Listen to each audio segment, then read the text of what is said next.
Three things that you enjoy about real estate. What brings you the most joy about transacting, about selling a property? The flexibility is the key thing there. You have to be really good at time management. You have to be really good at prioritizing. Talk about some of the emotion in real estate, and talk about some of the hard stuff, like Harsimran, because it's not all sunshine and roses, right? Definitely it's not. All sold stickers, definitely not. So. If you're just sitting there and not doing anything and just hoping magically for the phone to ring, it ain't gonna happen. People find the Property Podcast. Recording. Property Podcast recording. Are we recording? We're live. We're going live anyway. Ladies and gentlemen, welcome back. It's the Property Podcast here at Harcourts New Age Realty. Your host, Craig Stewart. And I'm blessed, stoked even, to have Harsimran Singh on the podcast today. So Harsimran is our business owner. Folks that work for us call him H, don't we? H. Or is it H? Yeah, that's a long story, probably for another time. But look, thanks for having me here. Really proud of what you've established here, and want to acknowledge and really appreciate for bringing this idea to life. Thank you. Appreciate it. It's a real pleasure.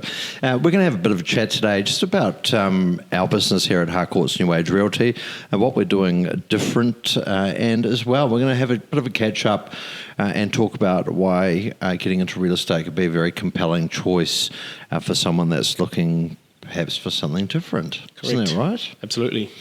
I want to start by asking you, H, just talk candidly about your journey into real estate. I imagine you didn't wake up one day and go, I'm going to buy myself a Harcourts office. So, what did it look like for you? How did you get into it? Yeah, look, great question, and I don't think I've ever covered this in a public space before. I'll start with my journey right from the beginning. So I moved to New Zealand in 2008, came here to study network engineering, surprisingly, and upon finishing that diploma there, I got myself a 9-to-5. Very earlier on in that journey, I realized that wasn't the journey I wanted to take in order to achieve the goals and aspirations that I had. Luckily, was in touch with certain individuals, and in 2012 is when I embarked my journey into real estate. So. So let's talk about the initial phase. So I did my course from Unitec. I probably would still say that, and I'm pretty sure last time I checked that they still do in-room coursework, probably the only institute that I probably think still does, which is great. If anyone's thinking of doing the real estate course, look, Unitec is a really good option, and I believe that we did take a lot from it at the time when I did it. So 2012 is when I started in a brand new office with 0 salespeople, with a business owner that who was starting off as a business owner as well. So wow. It was, looking back at it, it seems like ages, it's been ages, but also at the same time seems like it was just yesterday. So at that time, I remember, the usual advice and the usual options to kickstart with, maybe other open homes that you can help with or the listings you can work with. I did not have that. But luckily enough, and with determination, managed to get my first sale in the 3rd week. From there on, went on to get the Rising Star for REINZ Runner-Up Award for New Zealand across all brands. That was, and I think that award still is probably the closest to heart, and one that I cherish the most. From there on, was consistently top 20 and one of the top salespeople for Harcourts in the South Auckland area. It was around 2017 that there was a bit of a disruption in the business that I was working for as a salesperson in, and I was kind of at the crossroads where I either had the choice to carry on as a salesperson into one of the few businesses that I was possibly considering at that point in time. It would have been a more likely sort of choice to make. People around me were sort of, going down that route. Also wouldn't have had much or any disruption at all. Then there was another option, which kind of presented itself based on the fact that the more I looked around, the more I kind of realized that for new to the industry agents or agents that are starting off, there weren't very many options, and a lot of the approach that business owners had at that point in time was very, very sort of commercial, if I may say. I met with one or two, and I kind of got a bit more of an incentive or motivation to try try not going with the obvious choice. So I had an opportunity at that point in time to open up my first office in 2018, which I went ahead and did. In 2018, late or around October is when we opened the doors. We actually opened the doors in December, but established the virtual office in October 2018. And here we are. Haven't looked back since. So the first office was Harcourts Papatoetoe, right? Harcourts Papatoetoe, yes. So been with Harcourts for over 11 years now, and wouldn't have had it any other way. Amazing support, amazing guidance, and we carry on to deliver similar results in our community and in the wider area. It's almost like you're swallowing South Auckland up, Papatoetoe, then Karaka and Papakura, and now Harcourts, the Gardens and Manurewa. I can't imagine, what's coming next. Yeah, well, what's coming next is growth, and there's an immense amount of opportunity out there at the moment, and with the industry changing and moving at such a fast pace, where marketing, your digital presence, with the way that buyers and homeowners are getting more and more educated in terms of how agents are supposed to or can be adding value to the service that we are to provide. It's imperative that innovation and a bit of R&D is done within the business, and not just a model of here's a desk and here's a phone and go and door knock and drop some flyers.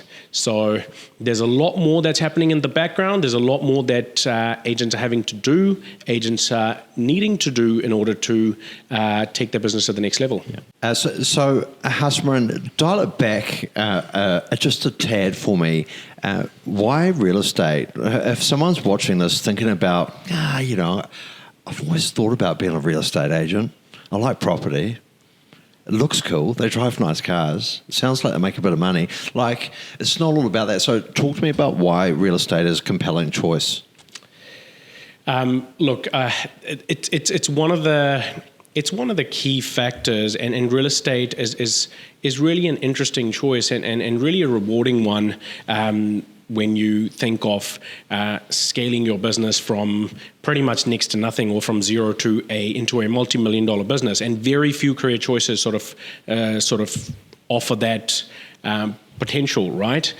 My reason for joining real estate was that around the time that I was looking at changing careers, I was in touch with or associated in a network where there were some real estate agents. So it kind of really got my attention. I kind of would know somewhat around how the day was sort of set up, and just something that interested me, but also still one of the key reasons why people should be considering or are still taking into account going into real estate as a career choice, is that you don't really require much or any capital when you start off. There's no leases to sign. There's no employees to hire. There's very little, next to nothing, or next to none investment that is required. And at the same time, as long as your why is strong enough, which I always say, you can scale it up from zero to a multi-million-dollar business, and we're seeing agents achieve that. So pretty much a no-brainer, kind of, really. Yeah. And I mean, if you ask me the same question, I'd probably say pretty much the same thing. Very little overheads to get into real estate. The opportunity is limitless, really. It depends on how hard you want to work. Correct. And how many doors you want to bang on and how many phone calls you want to make. And then flexibility is really massive for me. I was just over the 9 till 5, up in the morning, home at night, cook dinner, breakfast, do it again, Groundhog Day. Yeah. No. I just wanted to be able to work when I wanted to. And as soon as I had a little bit of a taste of the rewards of my mahi, of my hard work, well, I just want to work more and more and more. I can totally relate to that. Just getting into that same routine, which I did as well when I wasn't in real estate or towards the end of what I was doing previously, and it just kind of got very boring, and pretty much was pretty much a challenge how I got into real estate, and yeah. It's not to say it's not time consuming, it's not hard work, right? It's just that it's a lot of hard work. Yeah. It's just that, like you can go, bang, I'm going to have lunch with my mate, and we're going to have a few too many beers over that lunch and maybe spend a couple of hours catching up with an old friend versus Thursday afternoon I've got my kids thing on at school and take a couple of hours off. And correct. And so it's just that flexibility and around working in real estate that was attractive to me at the time, that's for sure. Correct. Look, the flexibility is the key thing there. I mean, you have to be really good at time management. You have to be really good at prioritizing. Some of those things there as well. But of course, yes, there's definitely flexibility. There are a lot of distractions being self-employed, as a lot of people would sort of agree with that.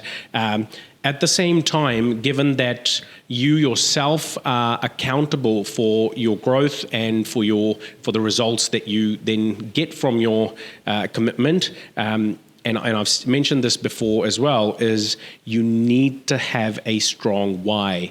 You need to have a strong commitment. You need to know why you're doing it. You need to be committed to the results, because from time to time you're going to have distractions. You're going to have reasons to kind of slack off, or you're going to have distractions from left, right, center. Probably distractions you're always going to have. It doesn't matter what kind of industry you're in or what kind of business you're doing.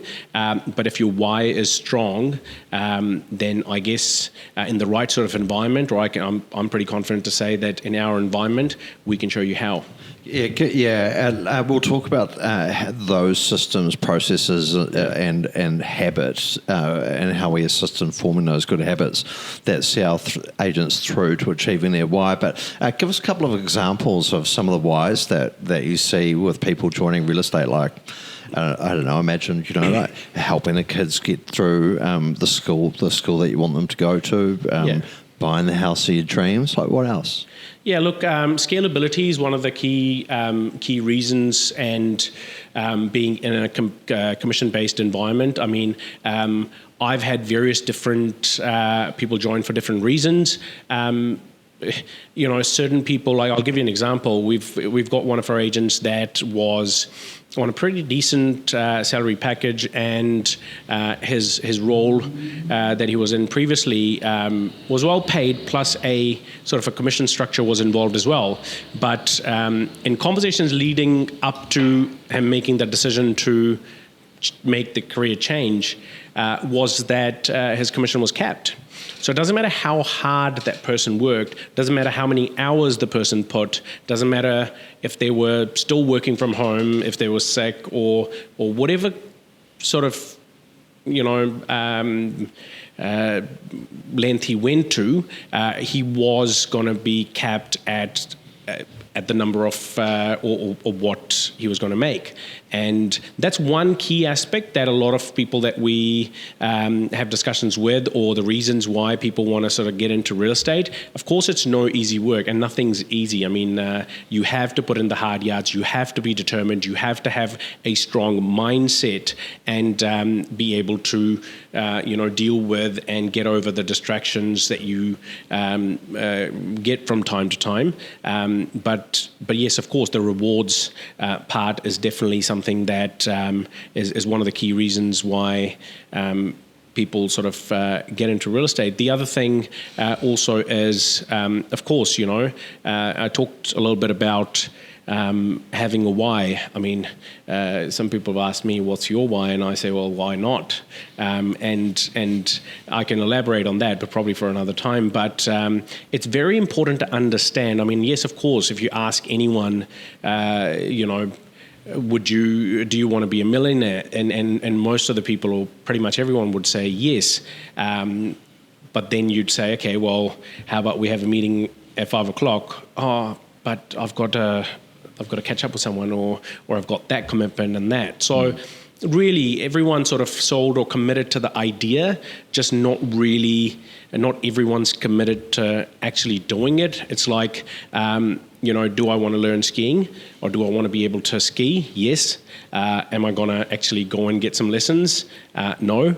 So it's one of those things where it's a hard one to explain, but I think some people will be able to relate to it, that as long as you have a target or a reason, and some people could have personal reasons, some people can have financial reasons. Personal reason could be just the satisfaction or the happiness that you get from seeing a loved one or someone within the family, or just happiness of the family being, seeing you succeed, or with the rewards that the career choice may bring them. That could be a very good reason for the individual to perform, and then obviously there are financial reasons. For some, it can just be the competition, or or professional reasons in terms of awards and recognition. That used to be a really big part for me as a salesperson, and still continuing into a business owner, is the competitive nature, where that sort of motivates me and sort of becomes a crucial part of my why of doing what I'm doing currently at the moment. So various different reasons, and whatever that reason may be, it needs to be strong enough. You cannot be confused or have doubts, because there will be times where sacrifices will be needed, and you will need to do the hard yards and make some tough calls when the going gets tough. In terms of someone watching, thinking about getting into real estate, talk to me a little bit about the qualification to start in real estate. So I understand it's a level 4 qualification, and unto that, how long does it take, and why should they get in contact with us before they sign up? Yep. So look, there are a few different institutes where they can get their qualification from. I've mentioned Unitech before. That is a good option for ones that are thinking of doing it. I believe it's a 6 to 12 week, probably not 6. I think it's a 12 to 14 week process. You can get it from, you can do it from Skills, or Ignite is what we've partnered with. You can come and see us, or any of our managers in one of our offices. We can give you the paperwork. It's a online-based learning or course that people often take anywhere from 12 weeks to about 6 months, I believe, and it's important to come and talk to us prior to starting the study, is because firstly, we can give you a bit of an idea, or a clear idea about what it looks like. There's a lot of misconceptions. There are a lot of myths out there about being a real estate agent. We can help clarify a lot of those. We can show you a very transparent and clear picture about how the induction process is, what are some of the challenges you're going to face when you start off, but more importantly, give you a bit of a reassurance, because because we have off late or lately been seeing there has been a substantial drop in the number of people starting into the industry, simply because of, I believe, certain misconceptions or the fact that people may be thinking that it's not a good time. Not a good time to. I tend to disagree with that. Again, as long as you're determined, as long as you have your why all sort of explained and clear in your head, there is nothing that can stop you from succeeding. And given that not very many agents are coming into or starting off in the industry, just means that if you've got the right mindset and skill set and right resources around you, it's a good time to get your career started. Yeah, just on the resource part, so if you are talking to us before you sign up for your course, you'll have our support right the way through that kind of 12 to 16 week period of doing your papers. I get a couple of calls per week, emails from people that are doing this study to say, Craig, I just want to understand a little bit more about marketing packages. Yeah. And so we share the information that we've got and give them kind of case studies and examples that they can then use in their study. Yeah. When you're talking to people that are thinking about real estate, what are some of the kind of the skills that you think that they should have? And more than skills, I guess, like personality traits, like what's important in a person to be able to make it in real estate? Look, one of the key things that I sort of ask or I'm interested to know about is clearly the reason why they want to do it. If it's something that they've sort of just got a very rough sort of an idea about, or they sort of like the sound of being a real estate agent, or the look of being a real estate agent, or that it's easy money, or not a whole lot of hard work is involved in that. That is something that I'm really sort of hoping that that's not an idea that people have, because it's quite the opposite of that. Yes, from time to time you can make assumptions and think that drive fancy cars and wear nice suits and probably not a whole lot that's involved. But clearly it's far from truth. So, you've got to be really resilient. You've got to be really determined. You've got to have a strong mindset. So those are key qualities that I believe that you require. A good support network around, even if it's with friends or family, because you are going to need that, if not throughout the career, but mainly in terms of in the initial period as well. So I guess it's more of mental resilience that in this day and age, or probably previously as well, is what's gotten any of the agents starting off successful. Yeah. And I mean, like, if I could talk to my own experience in terms of starting in real estate, and people come and have conversations with me all the time, thinking about doing their papers, and I tell them, if you're the kind of person that can be consistent in your approach in terms of getting up at a set time, follow a routine, and okay with being told no, because like we talked about in real estate, taking rejection, that's exactly right, Harsimran. It's like it's 99 no's to find that yes, and sometimes it won't take 99 no's, sometimes it'll be 40, it might be 50, but so long as you're consistent and persistent in your efforts and you don't mind doing that, then the rewards are at the end of the tunnel, absolutely. Correct. Every day of the week. Yeah. Rejection is just a lesson. It's just an opportunity to learn a lesson and to sort of take notes and again repeat. And I'll say this, like Kiwis will take rejection quite personally. Right, I did when I started. Like, I'd knock on someone's door, and say, hey, Craig from Harcourts, I'm just in the area. I just sort of offer a complimentary appraisal of your property. Whoa, bang. It's like, oh, God.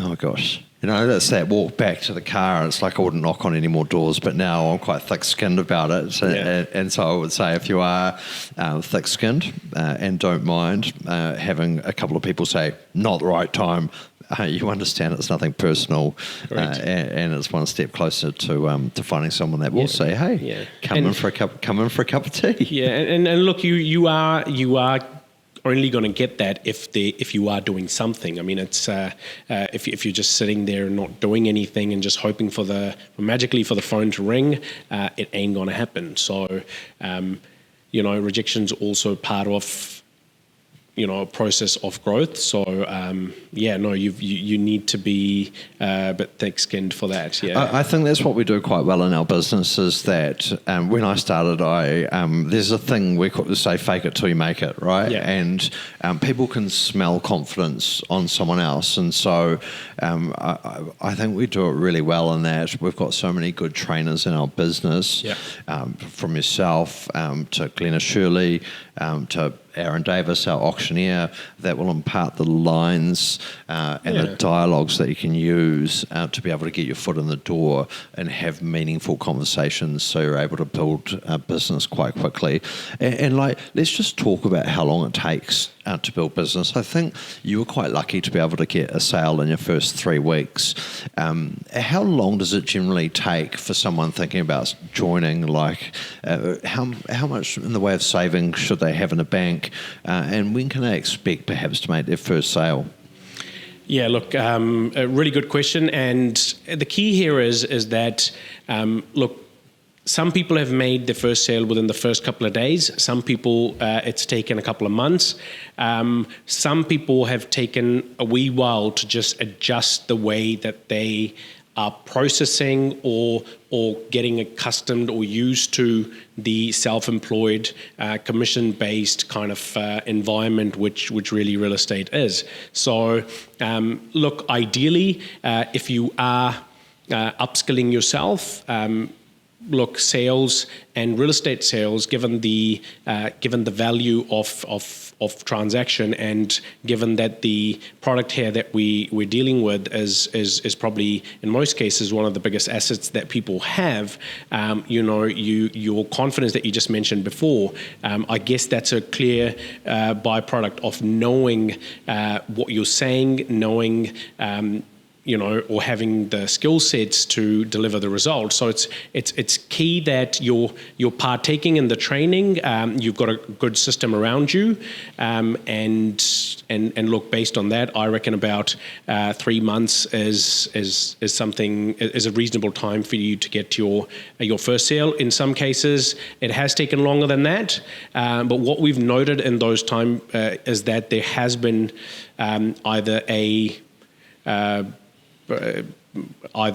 it's been a case of the person sort of having some other commitments initially in the first few month or so, or that you haven't really been doing all that you need to do. It is such a fast-paced industry that, if you're not doing everything plus more, then there's another person that's just going to be that much more hungry, or is going to be wanting it that much more. So you need those opportunities, you need that support. And in this day and age, with the digital space being so relevant in our sales field, there's so much that needs to be covered. So just not enough hours in the day. Quick fire, 3 things that you enjoy about real estate. What brings you the most joy about transacting, about selling a property? Getting a listing signed, pre-auction offers, and settlement day. Settlement day? Yeah, just that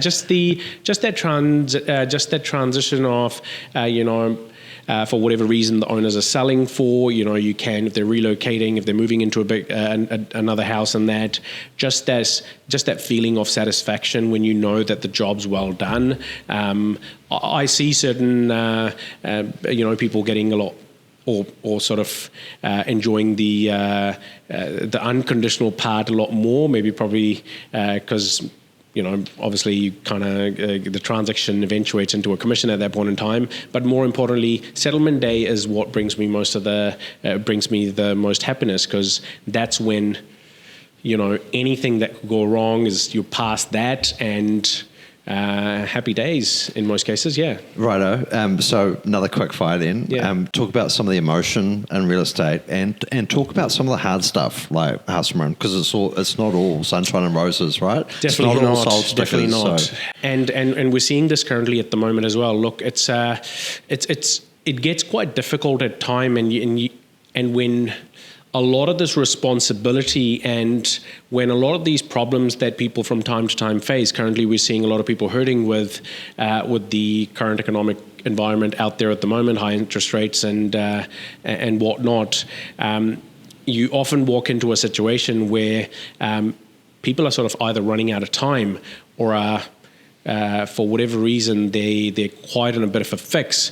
And you're the solution in terms of your commitment, your own mindset, is basically what's going to deliver the results that they're wanting, not taking any shortcuts, not getting the process complicated any more than what it already is, and delivering in time, and then exploring all of the avenues to make sure that whatever that result or solution is the best that the current market can offer to those individuals. I mean, it is quite difficult, and often you have to be, you have to explore all avenues and deliver and put forward everything in the most honest and transparent way as possible. Yeah, I could talk about some of my experiences in real estate.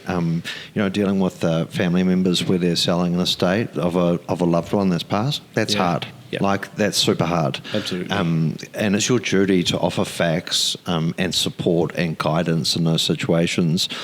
Divorce is something that's hard to deal with, where you're representing both parties and kind of bridging that situation. Of course, financial distress is also difficult as well. Probably one of the hardest sales, but most memorable for me, was selling a woman's property. Her husband had passed away, and it was that time of life to move into a retirement village. And I still go back to that sale, and I visited her a couple of times in the real estate village, in the retirement village.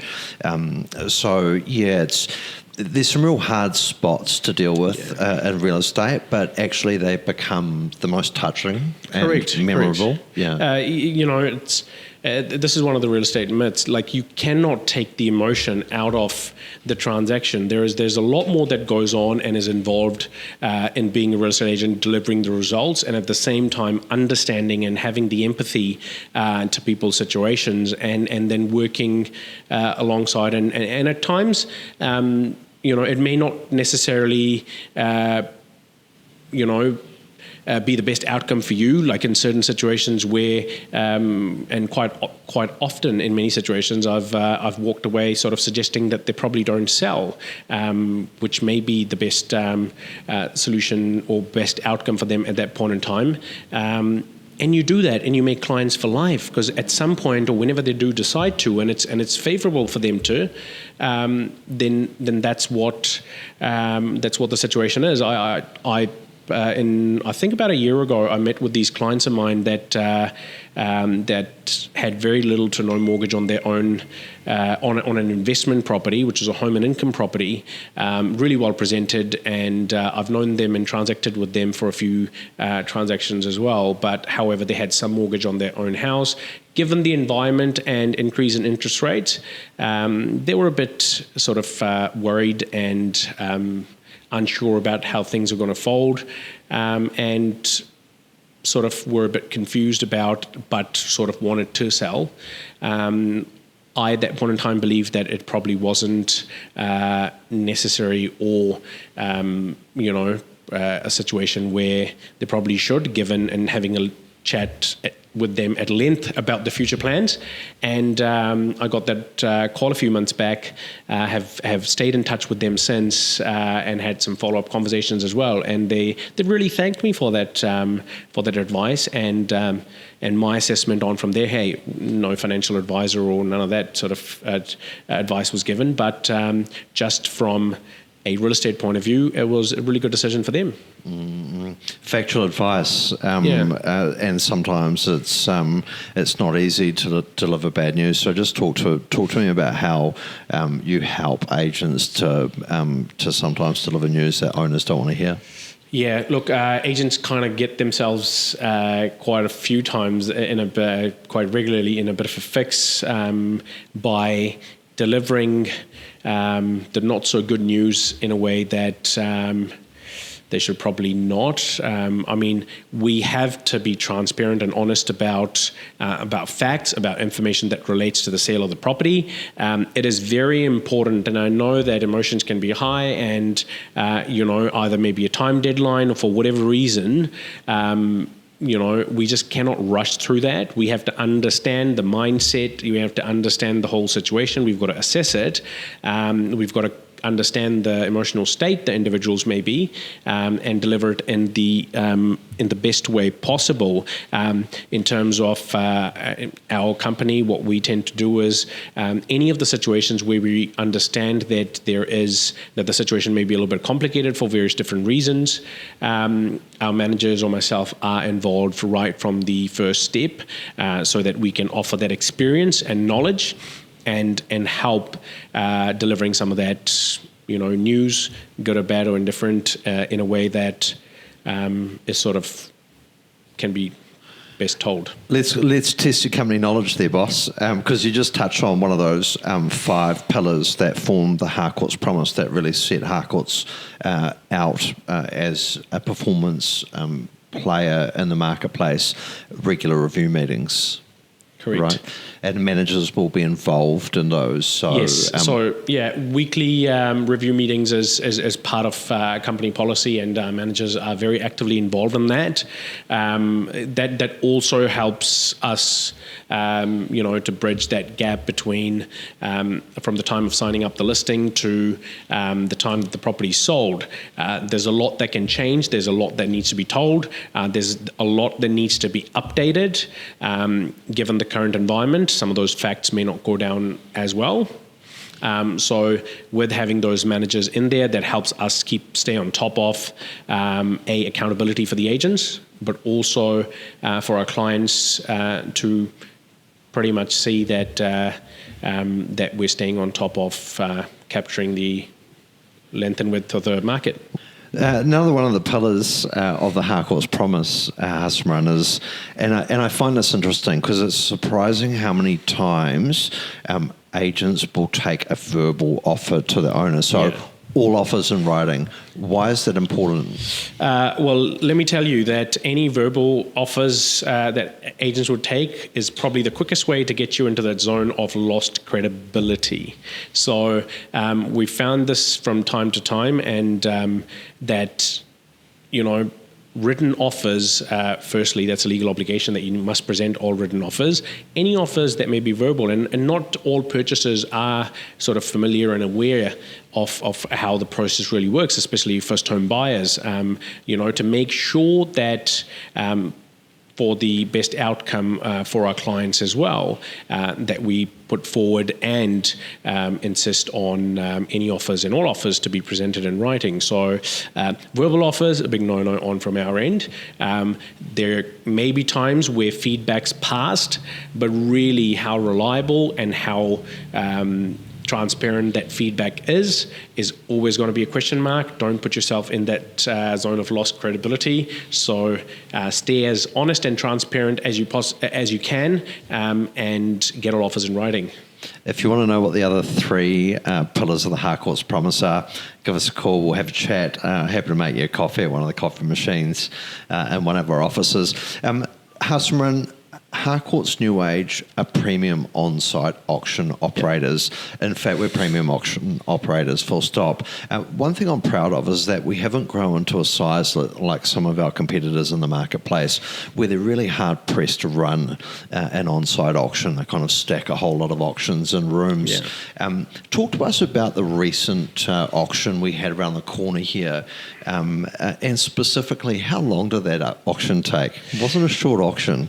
That auction almost took an hour or just over an hour, and a very interesting one, right? Like that, and I haven't been a huge fan of on-site auctions in my earlier days as a salesperson, but as we go through more and more of these examples, we can understand, and I'm starting to fall in love with the entire process. And look, given that we work in South Auckland area, not every property can sort of suit that way of doing an auction, but that particular auction was a classic example, right? Took over an hour. The auctioneer was there. We were there. The highest bid went up to 1.38 million, paused, pulled the buyers aside, and the bid was increased to the 1.4 mil mark, and the underbidder was out at that point. From there on, we managed to get an extra $45,000 for our owners, which was exceptional and extraordinary. It all was possible because at the end of the day, we're working for the best interests of our clients, and that's our job. But often in fast-paced environments where you're pressed for time or the property's put aside, you may or may not have resources to cover and negotiate all in each individual of those deals. That's where we are very robust with our processes, and the right kind of support is available both from auctioneers, our management, and the ownership team. And so we delivered an exceptional result. It was an exceptional property, and one that absolutely deserved to shine in isolation. They were house-proud owners, and man, they did a good job presenting that property. And that's what I like about the on-site auction, and that's why I'm really pleased that we've kind of got that capacity in terms of our size, not too small, not too big. We're able to take our auctions on site and rather than treating a property like maybe a cattle at a cow at a cattle auction where it's like in and out, call. But as you say, there's a time and a place. We offer the flexibility, we offer the options, and we are able to accommodate that. Any owner, irrespective of the value of the property, they need and require the that exclusive kind of attention, throughout the campaign, but more importantly on the auction day. So, and there can be a lot of emotions flying high at that point in time, anxious buyers, first-time buyers. So there's a lot more that goes into it to get that involvement and that hard work of the 3 to 4 week campaign where these people have prepared, owners have prepared for that, set date of sale, and for everything to work well and be executed in the right sort of way, you need the appropriate time that it requires to get that all done. One other thing I really love about our business here, Harsimran, is that we're climbing up a mountain at the moment. We're not on top like some of our competitors may suggest that they are, which offers us a real sense of difference in terms of setting a new benchmark for real estate in South Auckland. Just talk to us about some of the differences that Harcourts New Age offer their salespeople. Yeah, look, like the name suggests, we're the new age of real estate, and we're trying to regularly innovate. We've got research and development, Craig, which you've been a crucial part of over the recent year or so as well, and we've had huge growth in that field. Some may be tangible, some is obviously in due course we're going to see. Look, one of the key differences that we have is that we offer an immense amount of opportunity for growth, and both for personal and professional. We take a personal interest into our exceptional individuals that we have, and people that have the right mindset and the vision to grow. What we're finding out in the wider market is there's very little or no room for growth or opportunity out there. I mean, and it may not be an avenue or it may not be a space that everyone's exploring, but those of you that are looking at growth, we can accommodate that and we can offer that. It's evident and clear with the individuals that we have as well. There's set plans in motion, and there's the sky's the limit. Look as far as you want to go, quite literally, Talk about the people supporting our business, Harsimran. So, we've got some exceptional branch managers. They've got moi, Yeah. And so kind of rocking and rolling in that digital marketing space. But who else have we got? Look, we've got a bespoke setup, and probably one of its kind in South Auckland, if I may say so, is that we have been offering dedicated marketing support to every single individual. Doesn't matter if they're making one sale or if they're making 10 sales a month. Which is not a common phenomena, and I was quite surprised to find that out. Right from your letters to your digital posts, to your social media posts, to your personalized booklets, to your open home booklets. I mean, all of this stuff is done for you. Right, we're taking the non-dollar productive tasks away from our agents and really showing our point of difference and the value that the company is adding. I mean, at the end of the day, the whole cycle is about adding value.